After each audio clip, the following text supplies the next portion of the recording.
Let me introduce. My name is Ega Purnamastri Agung, NIM 1312222000095, Class R.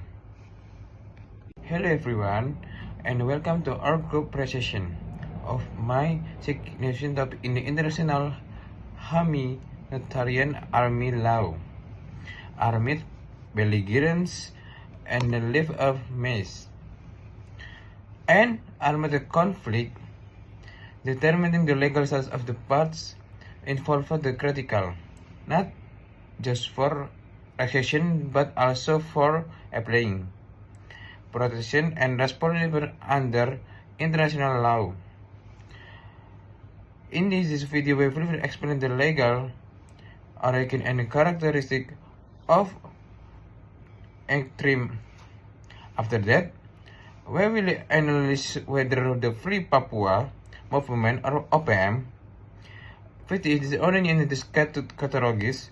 Finally, we'll give our group and constellation of the status of the OPM. Let's begin of the first time armies.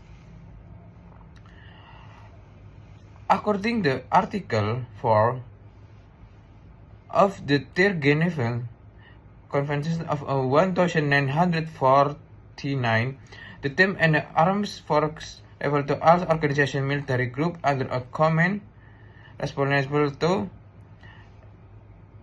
set of the involved in a conflict. The quality as a legitimate army, the group must have a formal command structure, be subject to international discipline and laws, where affects in distinguished side.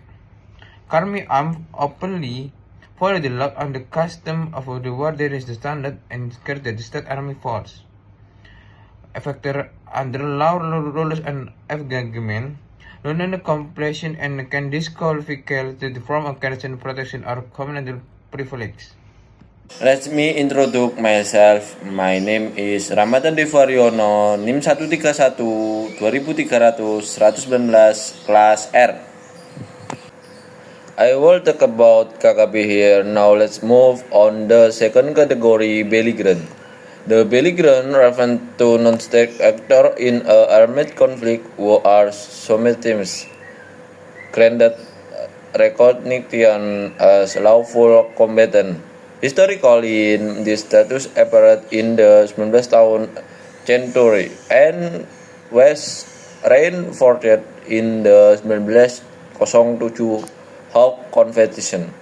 A group can be considered a belligerent if it, number 1, controls significant territory, 2, as a structural, political, and military command, 3, enforces internal discipline, and 4, is capable of communication with external states, 5, is involved in a protected organized conflict. However, belligerent status must be recognized by other state or international bodies. Without recognition, so a group is legally viewed as an insurgent or unlawful combatant. Now let's talk about the threat concave, leaf, and mace.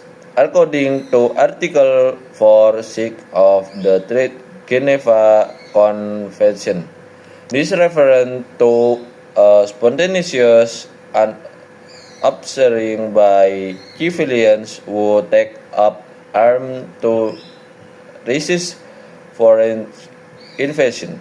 The key elements include, number 1, civilians who have not formed a regular army, 2, a spontaneous reaction to enemy invasion, 3, the civilian must carry army openly, 4, they must respect the law of war, 5, the conversation does not apply to long-term organizations defending their homeland in emergency without prior training.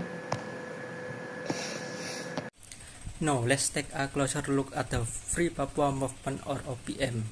OPM is party organization formed in the 1960. Its goal is to achieve independence for Papua from the Republic of Indonesia. Over time, OPM has developed several armed wings, including the West Papua National Liberation Army or TPNB. This group of launched armed attack or government force and infrastructure, leading the Indonesia government to classify the terrorist or criminal groups. The legal question is, does OPM qualify under any of the three legal categories we just discussed? Let's examine. OPM is not part of recognition state military. It has no formal military legitimacy under Indonesia or international law. It takes a standard uniform or symbol, does not consistently follow the General Convention on Rules of War. Therefore, OPM cannot be classified as a legitimate army under international humanitarian law. Let me introduce myself. I am Apriliansyah Maulana Saputra, NIM 13123000253, Class R.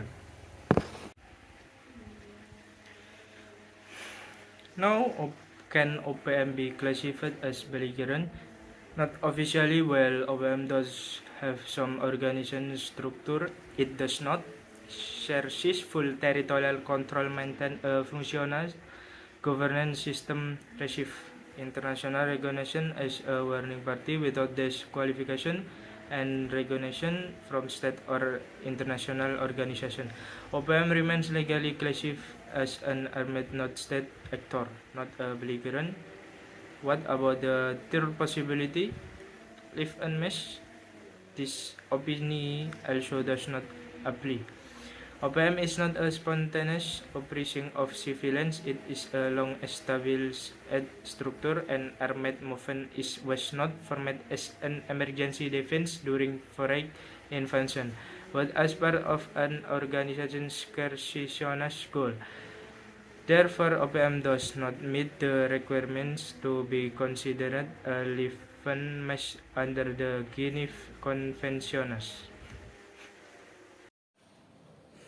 Hello, my name is Muhammad Ansori Hadi Putra, NPM 131213000053.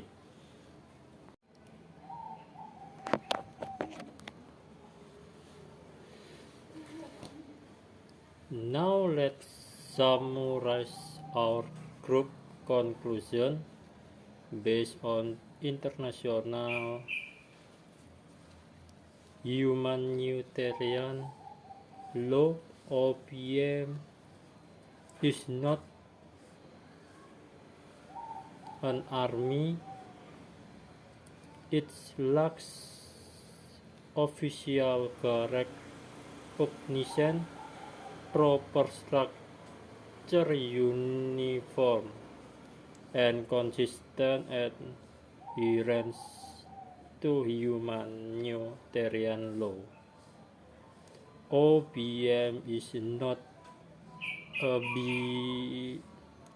belligerent. It has not received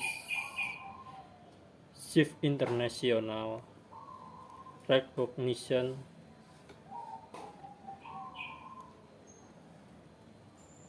and does not fulfill the criteria for lawful combatants in a non-international on conflict.